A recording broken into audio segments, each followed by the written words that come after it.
Olá, queridos amigos do Caminho do Evangelho.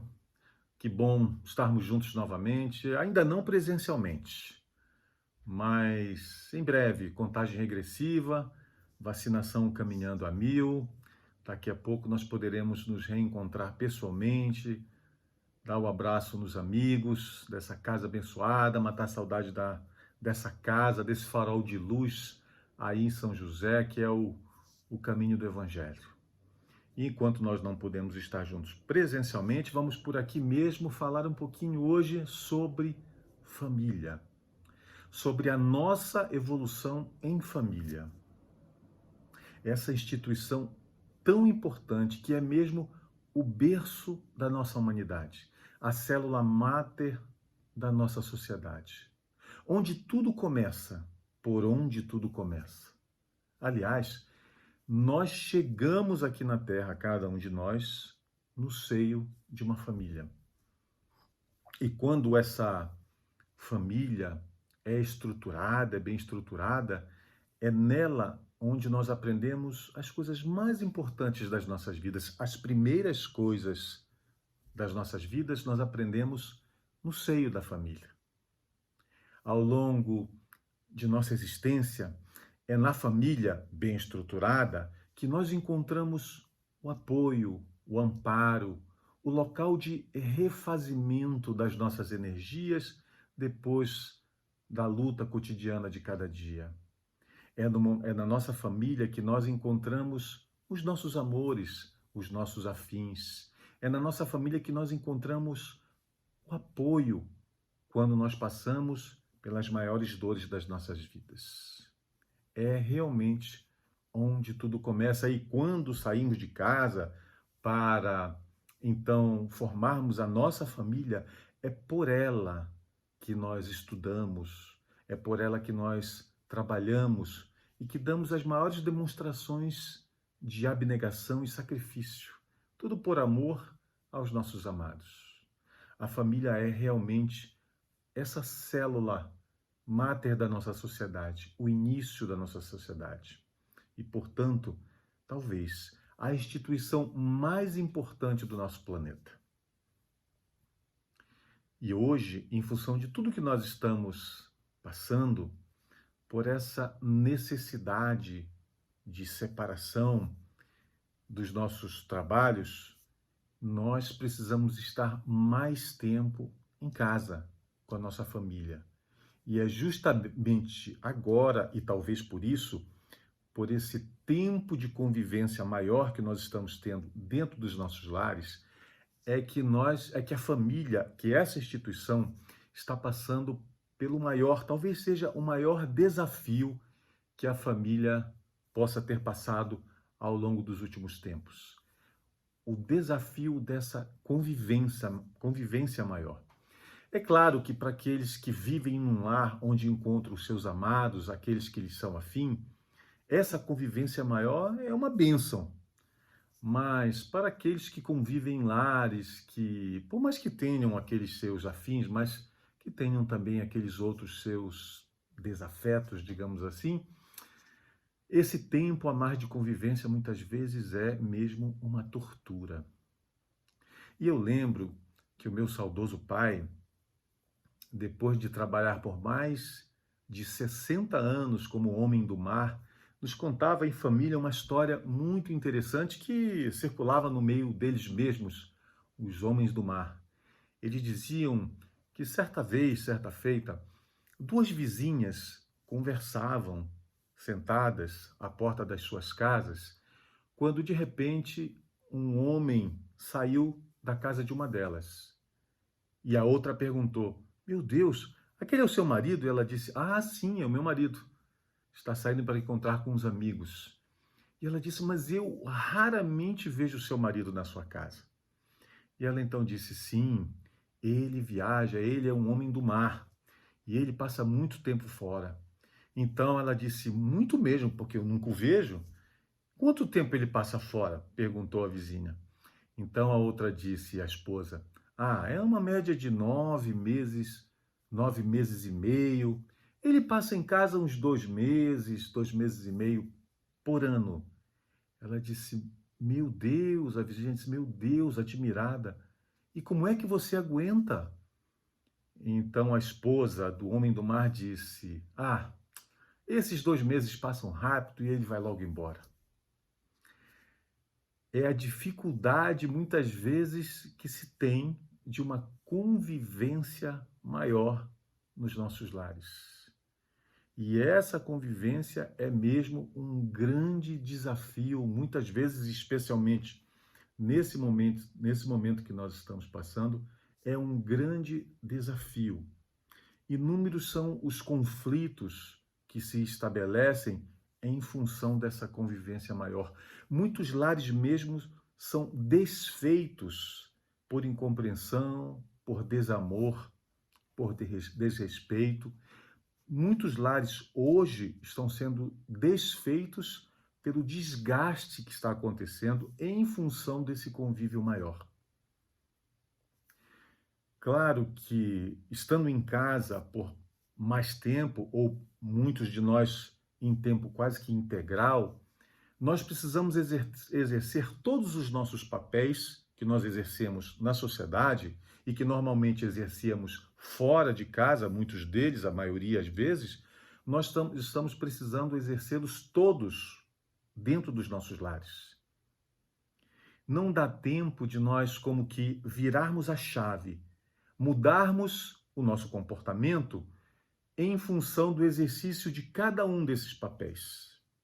Nós estamos, então, mostrando mais de nós mesmos, da nossa essência, da nossa realidade, do nosso mundo íntimo, da nossa vida íntima dentro dos nossos lares.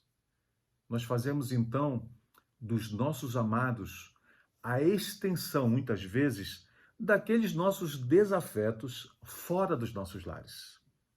Se agimos com indelicadeza, com rispidez, com os colegas de trabalho, de estudo, de faculdade, nós acabamos que, pela rede, nos comunicando, nós acabamos que imediatamente transferindo isso para os nossos familiares, para os nossos amados, para aqueles que dividem um lar conosco. Porque nós não temos tempo hábil para, do caminho do trabalho, ou da faculdade, ou da escola, virmos até o nosso lar, respirando,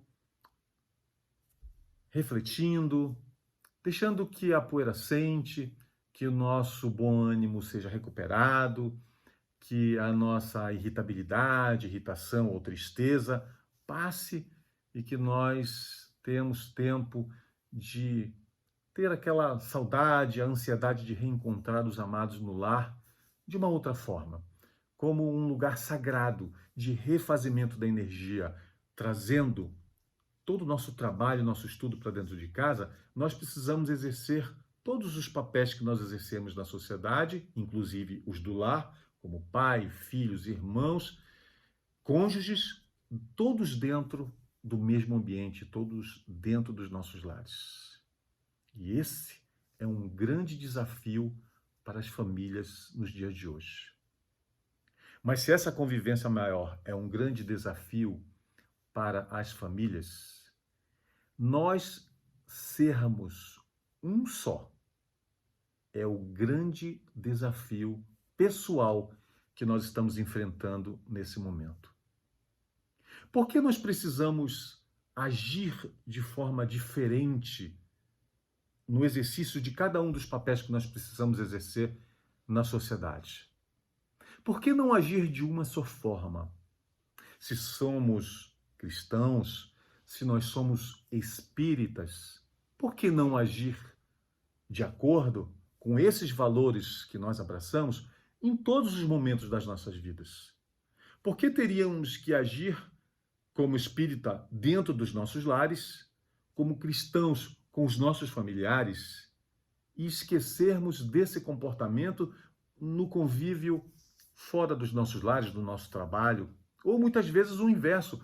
Por que colocarmos a nossa persona, afivelarmos a nossa máscara e agirmos como cristãos, como espíritas, fora da sociedade e dentro dos nossos lares agirmos tantas vezes como verdadeiros tiranos?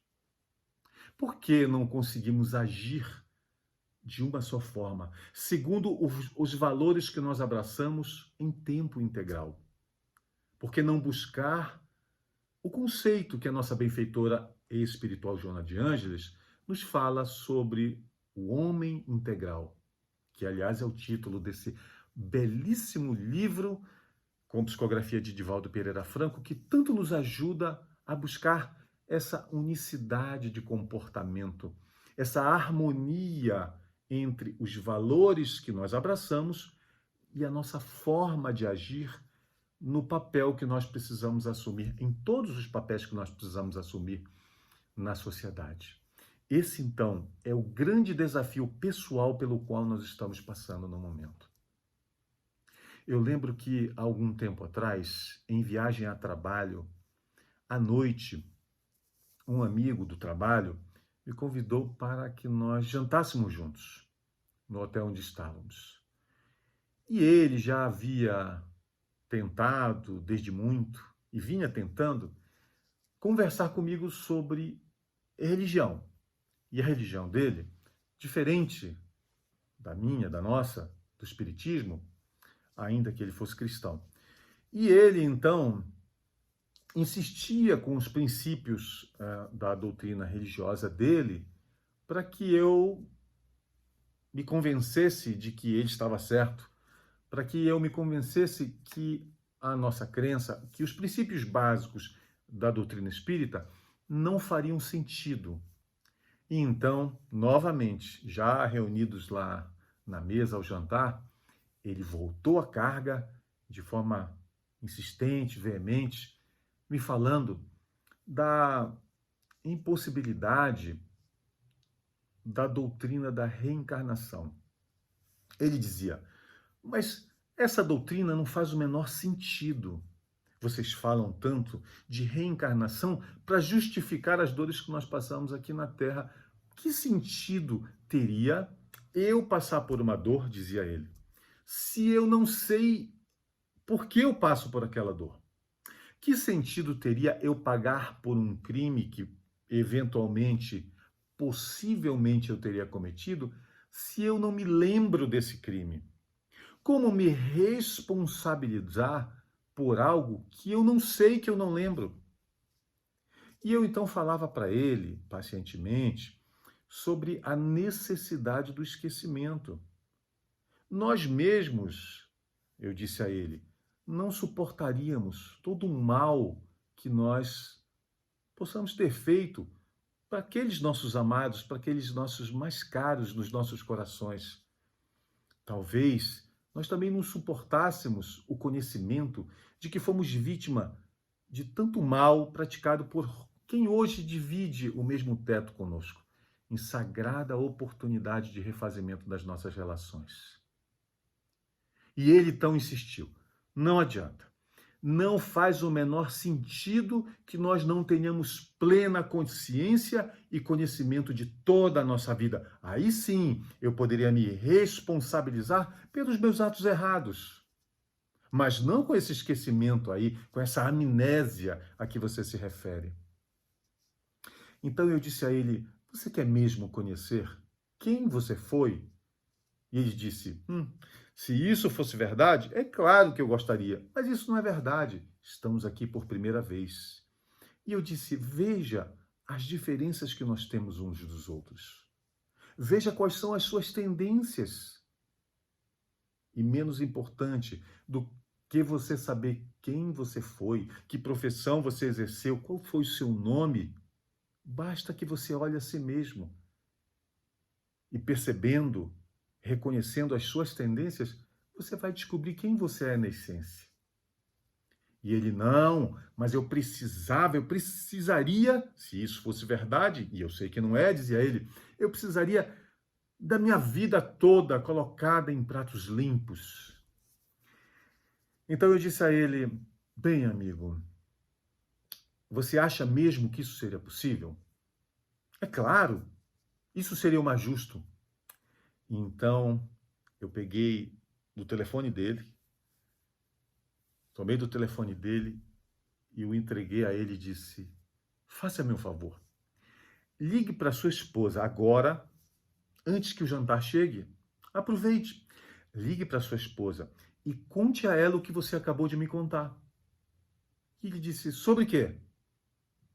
Então eu lembrei a ele, quando estávamos vindo para cá para o restaurante, você me contou que depois do jantar, você iria sair com umas amigas.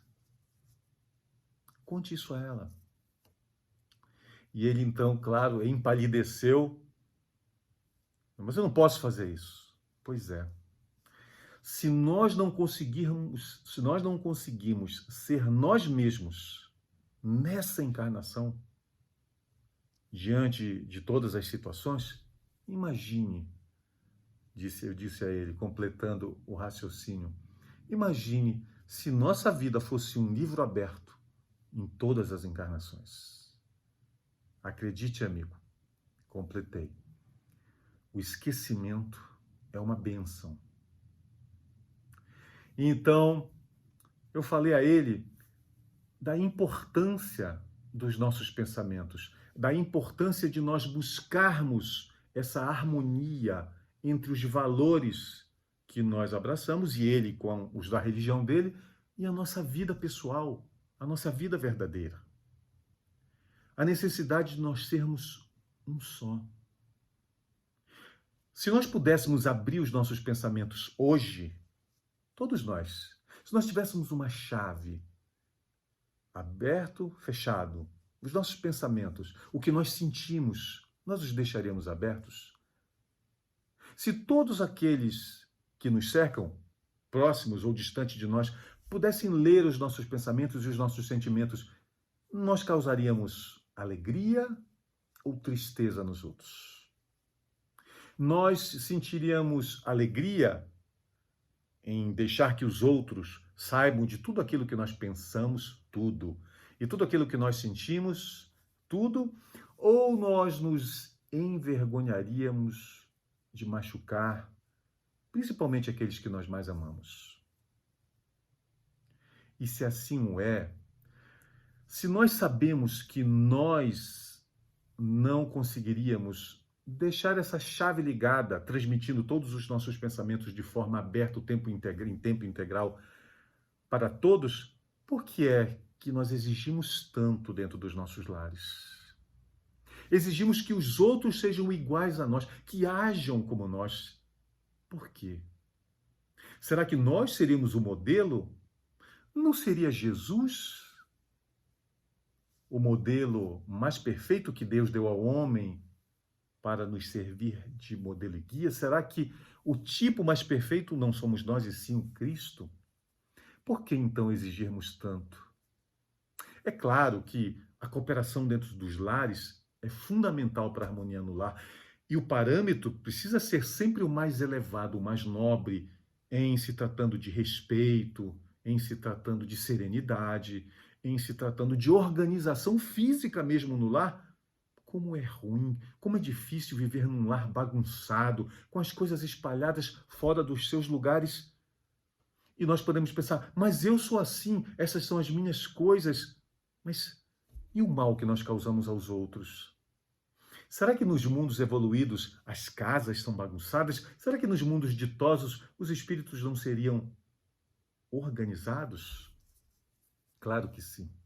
Mas por que tanta cobrança nossa? Eu lembro, de há um tempo atrás, num grupo de estudo que nós coordenamos, nós estudávamos o capítulo 14 do nosso Evangelho segundo o Espiritismo, honrai vosso pai e vossa mãe, quando nós notamos muitos jovens presentes, dentre eles alguns falavam que, claro, honravam os pais, mas que muitas vezes os pais, disseram em tom até de brincadeira, não honravam os filhos. E eu, curioso, perguntei de que forma isso poderia se dar.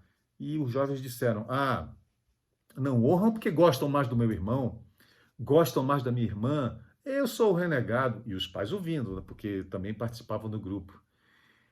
Mas isso não é verdade. Então houve aquela conversa mais acalorada e eu propus o seguinte exercício. Bem, então vamos fazer o exercício. Todos tomem de um papel e uma caneta e nós vamos escrever o nome das 5 pessoas, vamos esconder. Ninguém pode ver a lista de ninguém. Vamos escrever o nome das 5 pessoas que nós mais amamos. Mas precisa ser em ordem. Primeiro a que eu mais amo, a segunda que eu mais amo, a terceira até a quinta. Todos ficaram meio desconfortáveis, mas não dá para ser mais de 5? Não. Só podem ser 5 na lista. E precisa ser na ordem de que eu mais amo. Não deixe ninguém ver essa lista.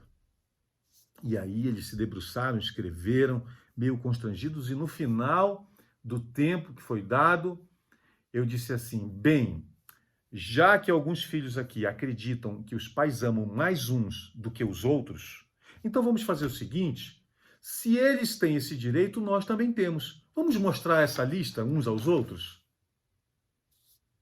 E aí foi aquele constrangimento, alguns empalideceram, alguns ficaram vermelhos. Não, mas essa lista não seria uma lista sagrada, guardada? Sim, mas se um pai gosta mais de um filho, o filho não teria direito de gostar mais de uma pessoa do que de outra? Não, mas nós não podemos mostrar essa lista. Pois é. Como é difícil, né? Como é difícil nós não nos colocarmos no lugar do outro. Cobrar torna tudo tão mais difícil.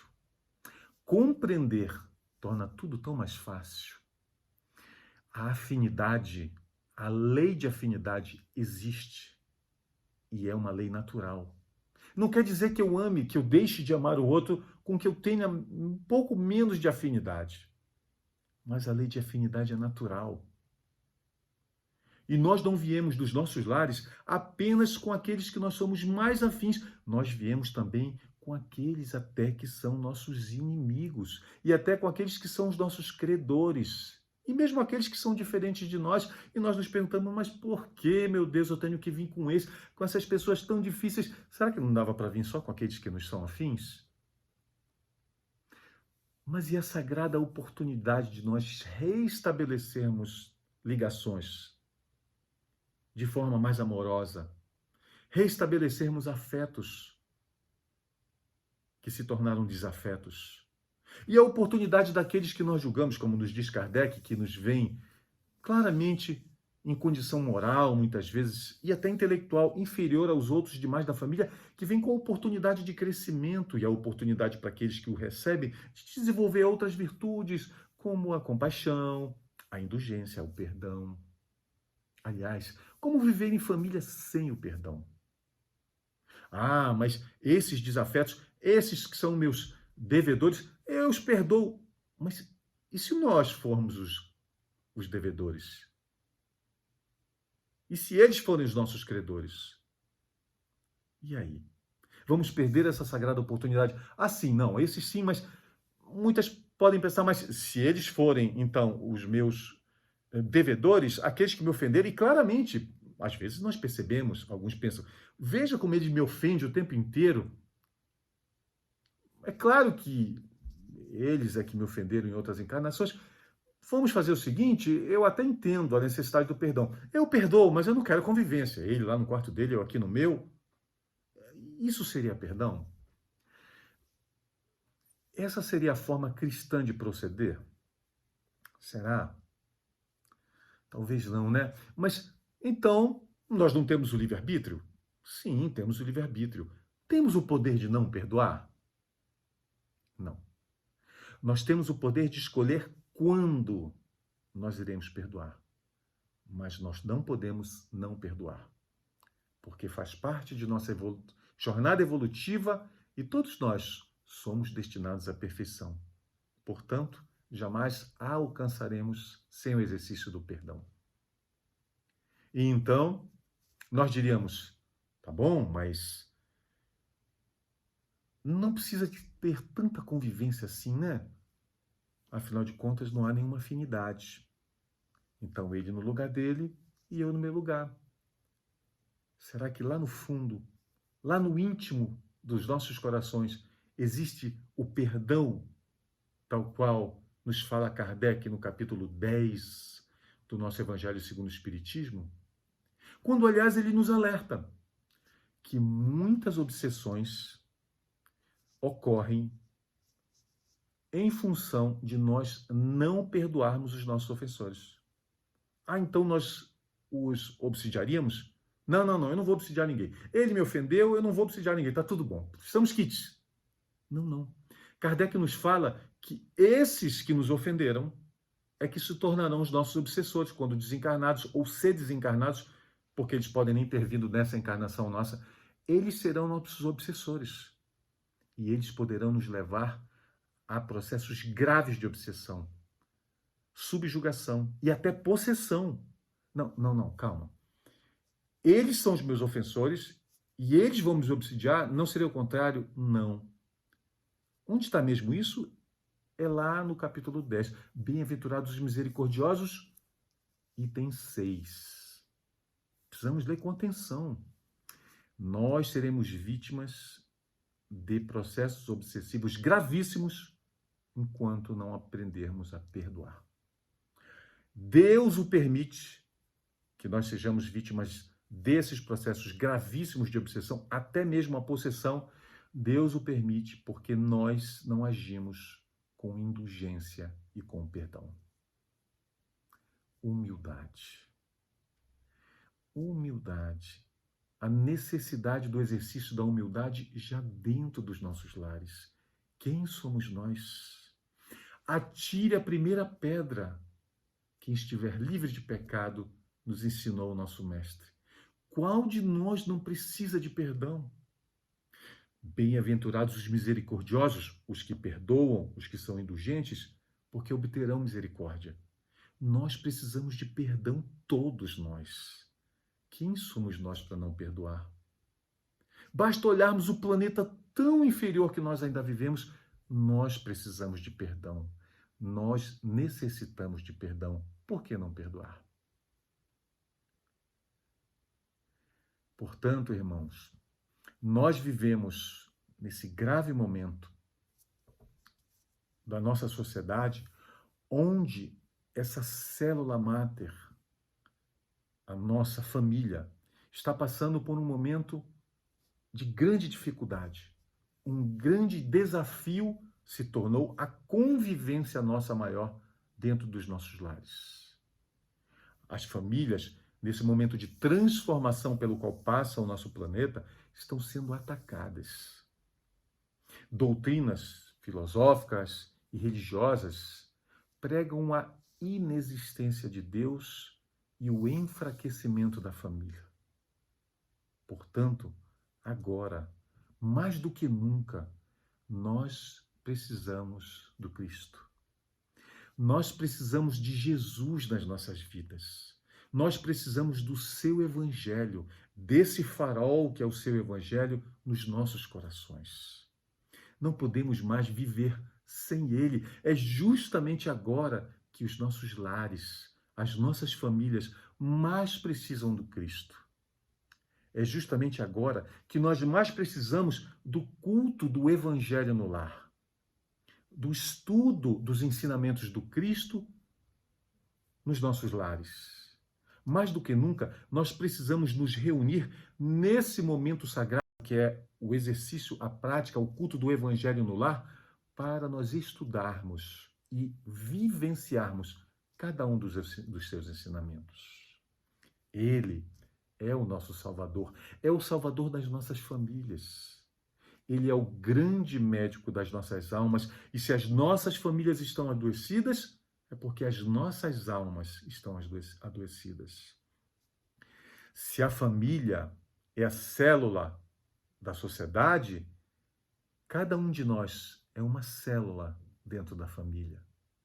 Nós precisamos, mais do que nunca, desse médico das nossas almas.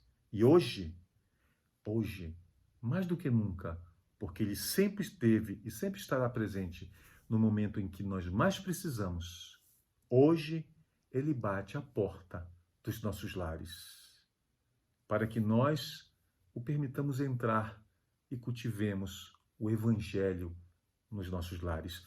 Não apenas semanalmente, muitas vezes, diante da necessidade, até diariamente. O pão do corpo, diariamente, o pão do espírito, diariamente, da mesma forma que o pão do corpo. Ele bate à porta dos nossos lares e dos nossos corações. Qual de nós vai aceitar o seu pedido? Qual de nós vai abrir a porta dos nossos corações e dos nossos lares ao nosso Salvador?